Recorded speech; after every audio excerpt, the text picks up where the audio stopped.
Hey guys, so it's been a while since I've done a video on Bigfoot, a little over a month I think, so I'm going to do one of those right now, and I have a few stories lined up and I got some stuff to talk about, so I hope you enjoy it and thank you for watching. So whenever I usually talk about these, I try to find like specific interesting encounters or something like that. In this case, I kind of thought to myself, I wonder if there was any from like during wartime. And I looked in past wars, not current ones, because, they just interest me a little more. So this first one is from the American Civil War. And I don't know why, as a Canadian, but for some reason I have a fascination with the American Civil War. There's just a lot of stuff. I don't know. It's weird. I like learning about it. Anyways, so this first story is that of a partial letter entry from Private James Moore. This letter was found in 1999 after an estate sale in Hartford, Connecticut, where the letters of Private James Moore and several other Union soldiers were authenticated and auctioned off to be sold. Now, I'm not sure who the buyer was, but I kind of hope it was a museum. Anyways, Private James Moore was part of the 67th Infantry Regiment, Company K, in Pennsylvania, and the letters were addressed to his wife, Ida Moore, in Philadelphia. So one particular incident, Private Moore was on guard duty at Harper's Ferry, which was then part of Virginia. The letter was written on February 26, 1863, and at some point there was a house fire that the letter was caught in, so all that's left is portions of it. So here's what it says. Ramsey and myself were charged to guard company accoutrements along the railway. It was a very cold, still night. The boys started raising a ruckus from the garrison, and some were yelling aloud that a man-beast was on foot. There was rifle fire toward the river. We continued our duty as the yelling and shots continued. The corporal queried the witnesses from the company. I was told that the devil raided the food stores after climbing the wall. It was covered in thick layers of dark hair, and maybe 8 foot, head to toe. Now it's unfortunate that only half the letter was there, or maybe less than half, I don't know. But it'd be interesting to see what the full context would be and what happened after and before, because all that stuff is pretty important, especially in a sighting like this. So I will leave it 100% up to you to decide if it really happened, or if you think it was fake, or if you think that maybe they saw something else that wasn't a Bigfoot. Let me know what you think. And while you're thinking of that, this next one is from May 9th, 1851, and was written in the Memphis Inquirer. Now in this one, it's not referred to as a Bigfoot or a hairy creature, it's referred to as a wild man, which is actually a term I've heard before, and I'll get into where I've heard that before, or like where I first heard it later. So this one, again, is from May 9th. During March last, Mr. Hamilton of Greene County, Arkansas, while out hunting with an acquaintance, observed a drove of cattle in a state of apparent alarm, evidently pursued by some dreaded enemy. Halting for the purpose, they soon discovered that the animals fled by them, and that they were followed by an animal bearing an unmistakable likeness to humanity. He was of gigantic stature, the body being covered with hair, and the head with long locks of hair that had fairly enveloped his neck and shoulders. The wild man, quotes, for we so call him, after looking at them deliberately for a short period of time, turned and ran away with great speed, leaping from 12 to 14 feet at a time. His footprints measured 13 inches each.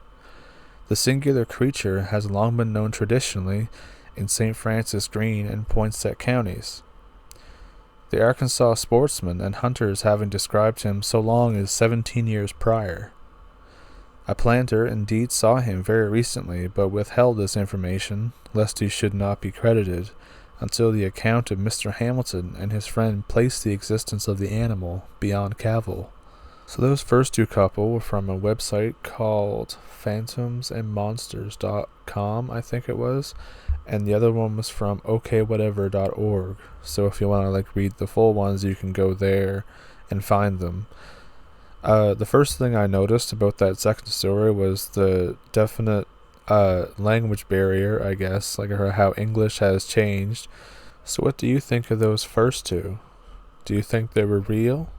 Do you think what they saw was a Bigfoot? Or do you think it was something else entirely? Let me know what you think.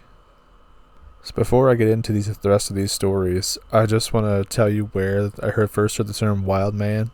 So in the mid 2000s, like 2007, 2008, somewhere around there, me and my friend were like just kind of playing around in the woods where we live, because we lived in the same general area. It was very wooded. There's a lot of forests. There's this kind of a clearing which intersects with the highway, where it's like, I think deer used it as like a crossing area, so it's all beaten down and stuff. And we had this old furry blanket that we found, and we had like a big staff, and we just like pretended, just to play a joke on the people driving by and stuff. And then so we did that, and we actually had some people stop. Some drivers yelled at us or whatever. And then one day in the paper, like the local paper that used to be around here, there was like a report of a wild man in the area that we were playing around in. So that's like the pinnacle, the fame for us right there. I just thought you'd like to all hear that one. So funny stories aside, let's get into the rest of these stories. These ones are from the Vietnam War, and I found them pretty interesting. So let's see what you think here in the comments. So during the days when U.S. troops toiled and fought in clouds of mosquito-clouded jungles, dodging enemy bullets and hiking relentlessly through humid, oppressive heat, dodging Viet Congs, dodging like traps set up, just like the general wildlife of the area, there seemed to be strange creatures that would prowl through the forest that were neither human nor ape, and they would come to call them the rock apes. Now, accounts of these creatures seem to have been commonplace throughout the Vietnam War, from both sides of the conflict. In many cases, the strange beasts were mistaken for enemy troops, only to startle soldiers when they were actually seen up close. Now, one of the most well-known encounters is in the book by Craig P.J. Jorgensen called Very Crazy GI, Strange But True Stories of the Vietnam War. The specific account that I'm talking about describes an ordeal with a 6-man unit from the 101st Airborne Division, and they were taking a break after a long, relentless hike through the mountainous jungle terrain, carrying very heavy packs, so, they just needed a rest. And even when they were resting, you can never really rest during a time of war, so they're very attuned to the surrounding environment. Their hearing is very peaked, because they're aware that the Viet Cong can be everywhere and anywhere, and they could strike at any moment. So they're sitting there resting as much as they can, and they're like all sweaty and warm and everything else. So some trees located around 15 yards uphill then started shaking violently. It was assumed that it was the enemy, so the soldiers hopped up, went DEFCON 1 and prepared their weapons and trained an eye on the area. Now you can imagine the stress that they were under while they were waiting there to see just what was going to come out of the trees. So they sat there, extremely still, the mosquitoes still biting them, and it's noted as saying that they all had like that sickening feeling of dread, because they just knew that this could be the day that they die, And it was then noticed that there was an oblong-shaped head with a face covered in reddish hair, possessing a huge mouth and dark, deep-set eyes, had emerged from the brush. Now this obviously startled the soldiers, and then they saw it step out, and it was just a 5-foot-tall, muscular frame, enveloped in the same matted, reddish hair, after which it stood on 2 legs, seemingly carefully to look at them and analyze who they were. The soldiers then speculated that it must be just a large orangutan, before one of them pointed out that orangutans are not native to Vietnam. As they argued over what this could be, the strange beast apparently lost interest in them and just slinked back into the jungle.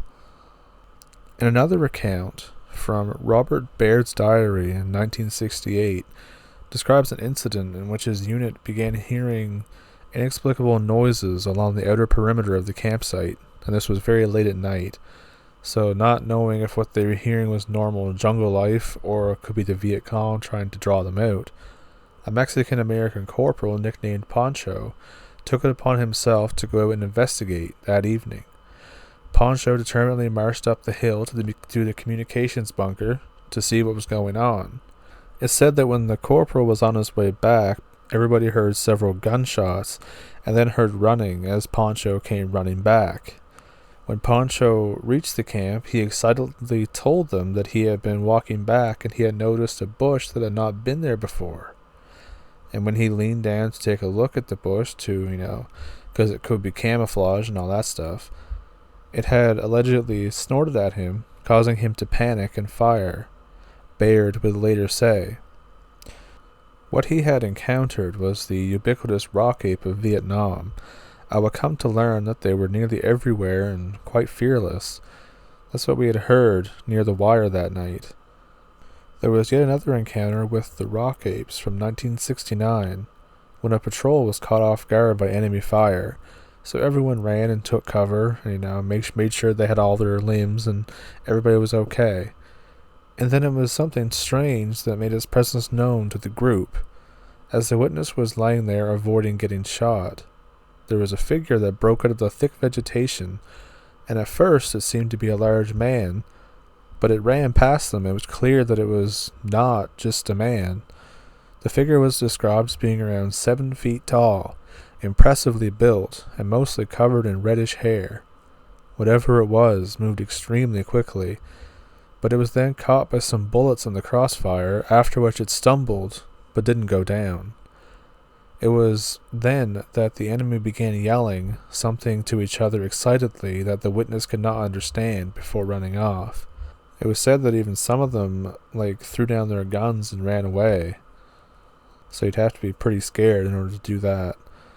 And I would assume that since they're locals, that they would know exactly what it is, and they're probably fearful for it for that reason, because they've seen what it can do. So the Americans, the patrol, regrouped and headed to a more secure area. Now that night they were assailed by a barrage of strange, animalistic noises from the night, sounding like a combination of whines, barks, howls, and grunts. The next day, some of the patrol had requested to go out and investigate to see what had actually happened the other day, to see what they heard.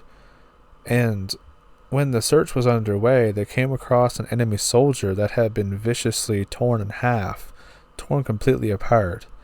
The patrol was so disturbed by the gruesome sight that they ran back to their base by the hill, and one of the witnesses would later be quoted as saying, "The rest of the time we were in Vietnam, I never heard the sounds or saw anything like that again."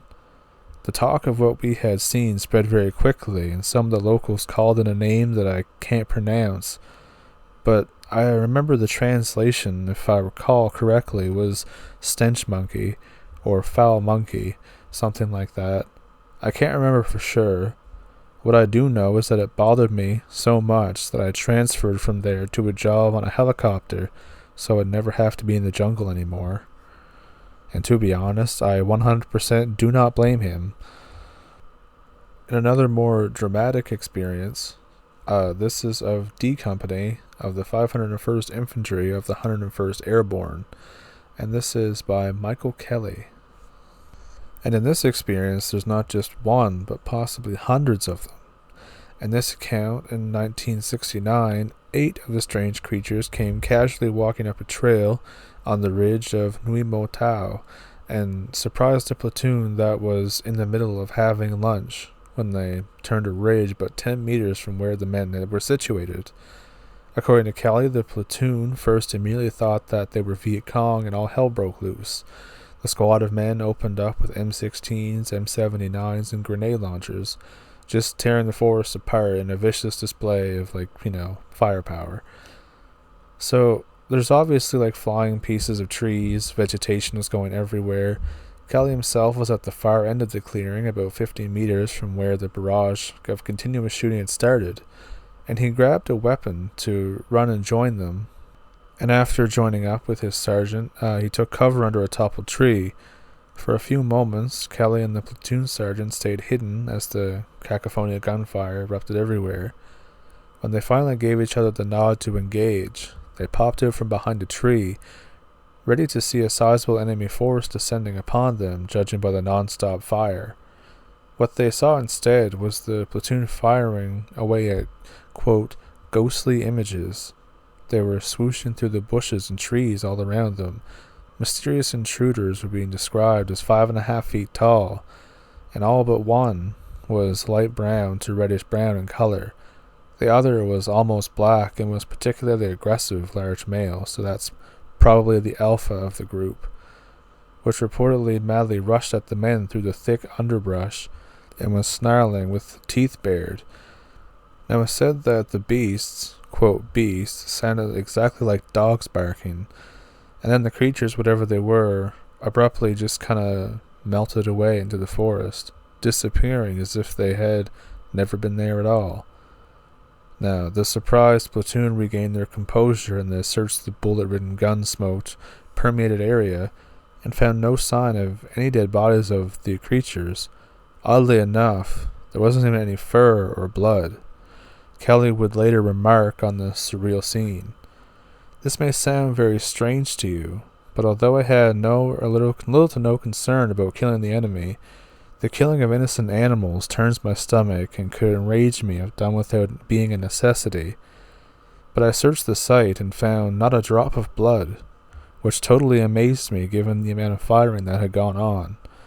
I wonder to this day if the men were shooting just to scare the rock apes away, or whether they were just poor marksmen. The men who'd suffered the surprise looked a bit worse for wear, and I'm sure a few of them had to wash their shorts as a result of the unwelcome visit. It really scared the crap out of them, I kid you not. So let me know what you think of those experiences. I have more than that from the Vietnam War, but I see this video is getting close to 17 minutes, a little over long, and my internet is really terrible, so it's not going to like me uploading a video even this big. So I'll do this in a part 2. And I hope you enjoyed this video. I hope you like and subscribe. You can comment and tell me what you thought of the stories. And yeah, I hope the video found you well. I hope you're doing well, and thank you for watching.